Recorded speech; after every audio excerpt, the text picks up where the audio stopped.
Mic Drop Moments is sponsored by Grow Radio. Want to launch your own podcast? Grow Radio are here to help.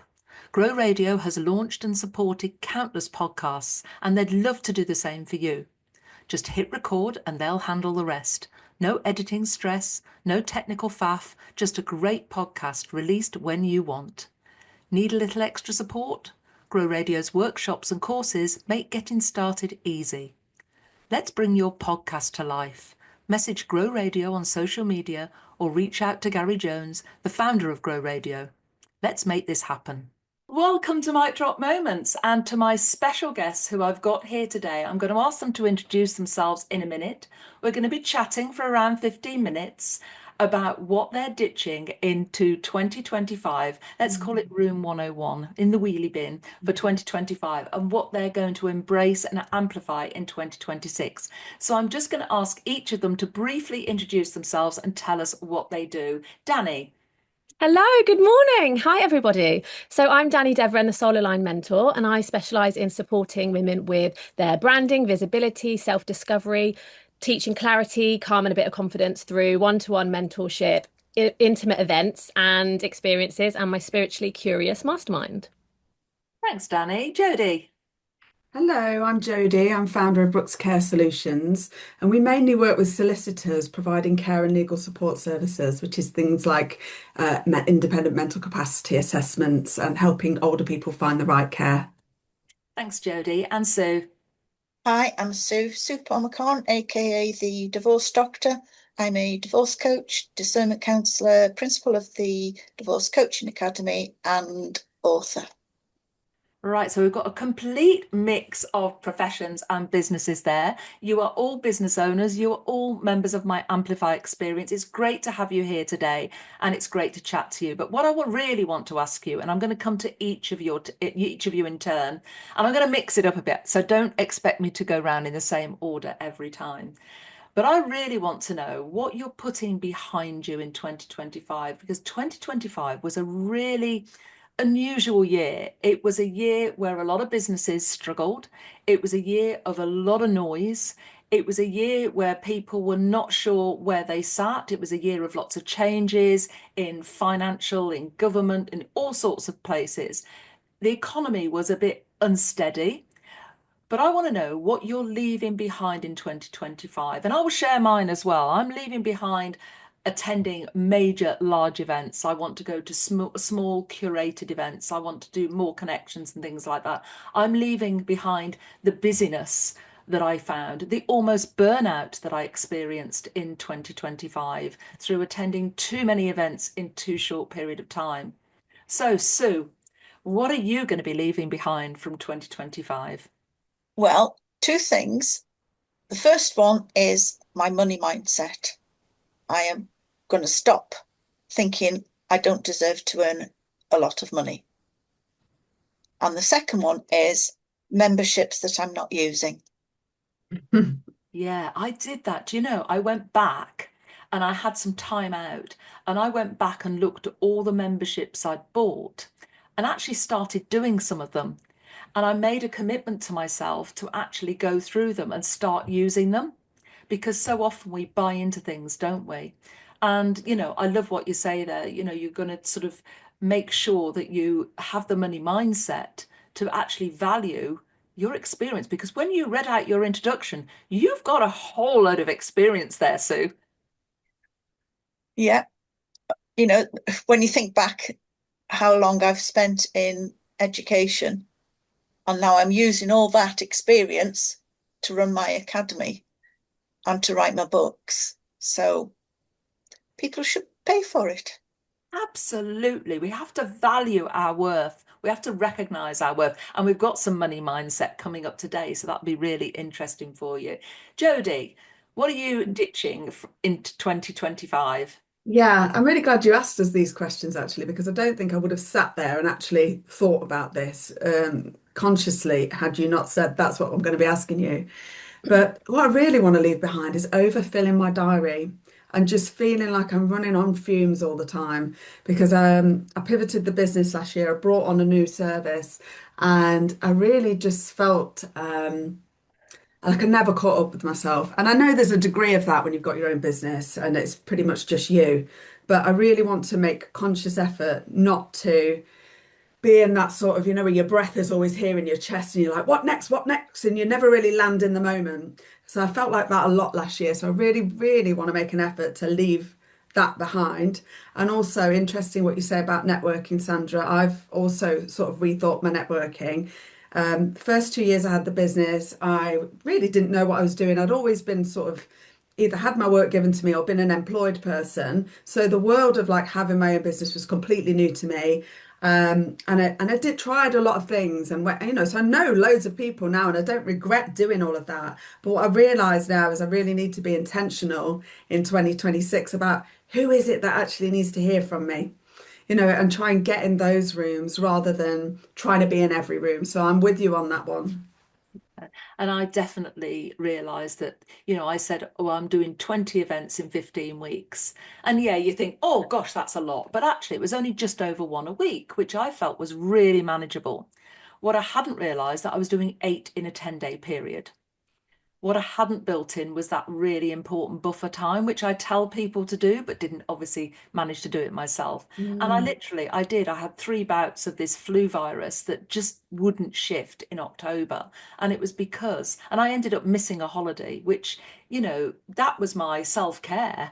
And I think we have to put ourselves first sometimes and build in that time in between and make our networking more intentional. Thanks, Yeah. Jodie. Dani, what are you ditching in 2025? I love all of these. So the main thing I'm ditching is the pressure I put on myself and the comparison. So I have been in the online space and running my own businesses for about 7, 8 years. However, this business that I do now was only born last January, so it's still very new. I spent the whole of last year really focusing on my visibility and connections and building that beautiful community. But I also did a lot of comparison and, giving myself such a hard time and putting pressure on myself to be further along than where I was. And actually, it's been really helpful and beautiful to reflect on what I have achieved in a small space of time and what I'm choosing to honour and really ground myself into taking forward into this year and just leading by example by being more selective. So, me and you were very similar last year. Visibility was we were excited to do it. It didn't feel like a chore because we love connecting and going to events.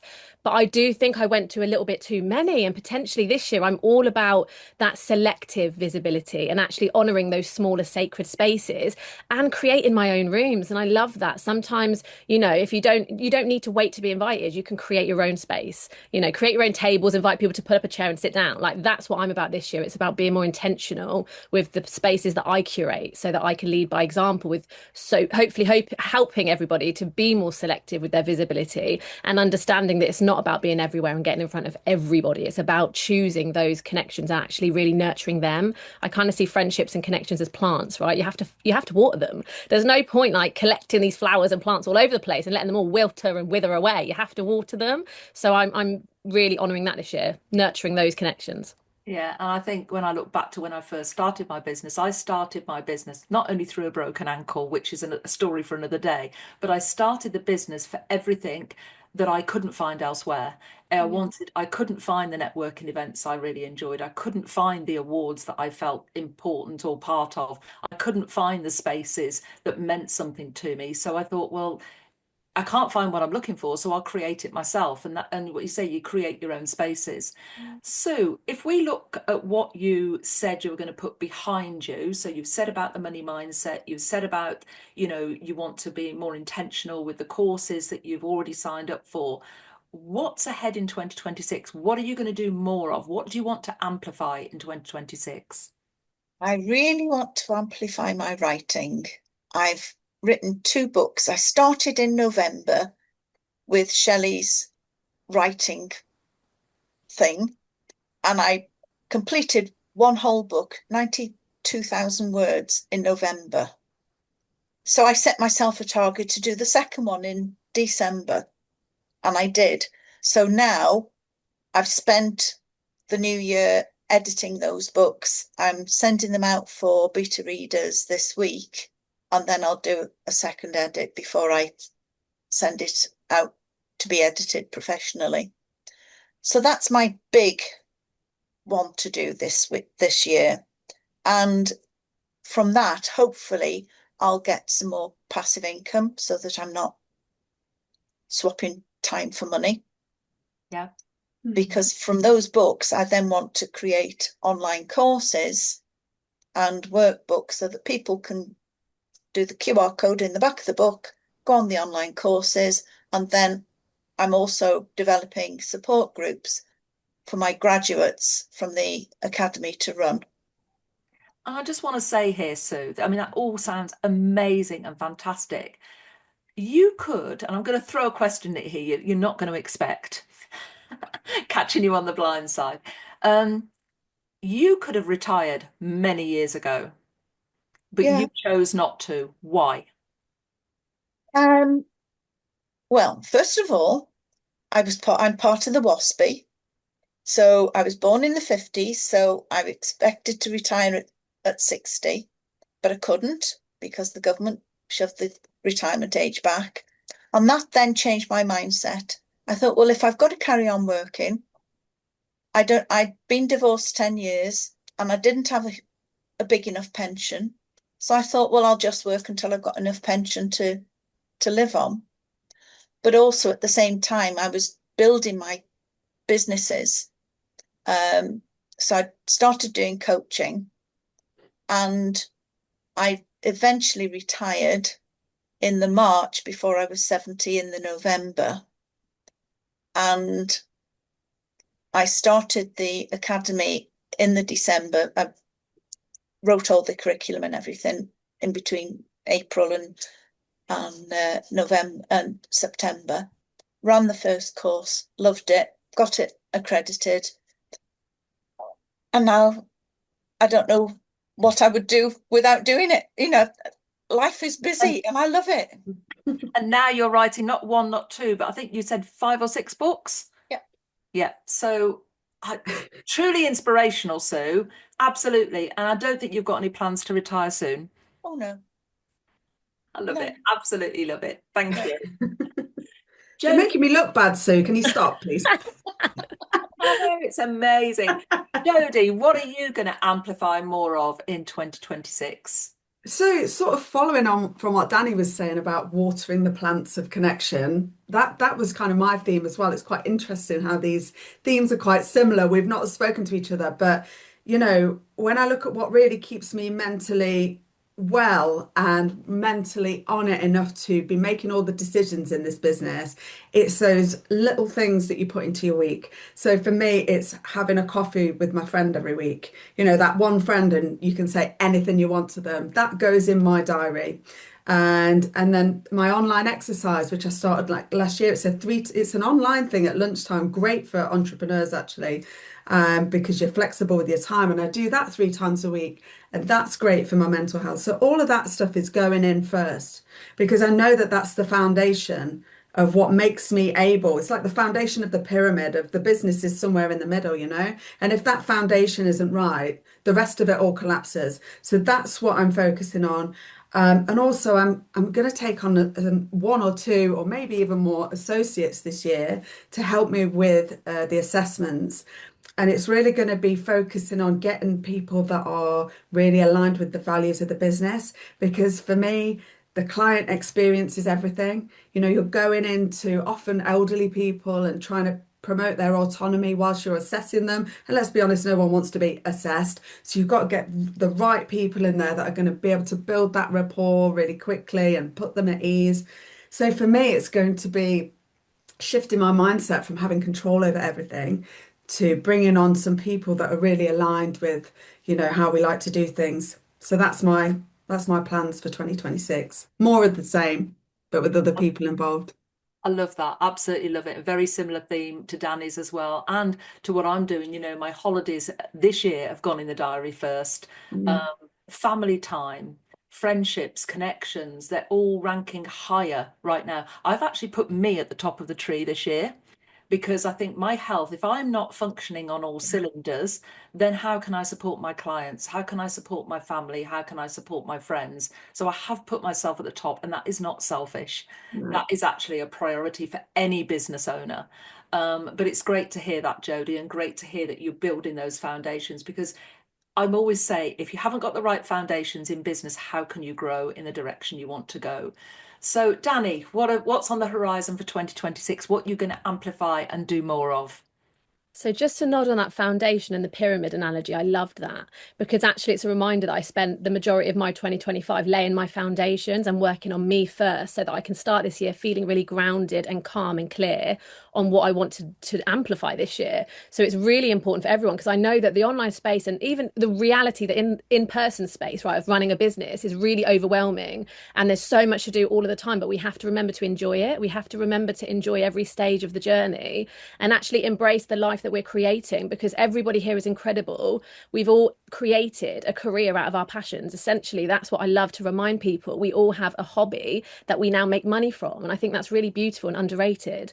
So I want to amplify that. I want to amplify my gifts and I want to amplify the fact that I'm really leaning into my kind of sole purpose to support people this year. And that means really to kind of shining the spotlight on my obsession and passion with spirituality, because that was a massive part of my journey into this entrepreneur space and last year and all the grounding and the foundation that I was setting. But I think I was, trying to do it the slow way, not to, we all panic and can overthink things, right? And we want to make sure, and we get so much advice from all these different mentors, like you have to be known for one thing. And I get it, Sandra, I do get it. But I truly believe that we're multifaceted. We don't need to just be known for one thing. And I think I wasted a lot of time last year trying to be known for one thing that I kind of got a bit bored. And I was like, this is not my one thing. Like, I am a walking brand. Like, my personal brand is what I support people with. I'm multifaceted. And the reason why I teach visibility is I was so good at doing that. But actually, that's now what my business is. I'm supporting people to own every part of you, not just what you do, but who you are. And I think a lot of women, especially, we lose ourselves in the building of an empire. You lose why you're doing it. You lose what part of it lights you up. And we end up doing a hell of a lot of the stuff that we don't want to do. So actually, I'm amplifying the fact that I'm going to support way more women this year to really find what lights them up so they can essentially light up those around them, because that's my whole spiritual journey. So I will be talking about all of that a little bit more this year. Fantastic. Thank you. We're sadly running out of time, ladies. If I could ask you each to share one tip with the audience for 2026, one piece of advice, one golden nugget, your mic drop moment, what would it be? Sue. Take care of yourself. Fantastic. Jodie. Yeah, don't build your life around what you think other people expect to see, because it'll lead you up the wrong path. Absolutely. Dani. I guess mine would be a reminder of energy grows where energy goes, to be mindful of where you put yourself. Fantastic. Thank you so much, ladies, for such an interesting discussion. We'll be doing some more of this in our session later, but it's great to hear from you. And thank you to Sue Palmer-Conn, Jodie Brookes, and Dani Devren. Thank you.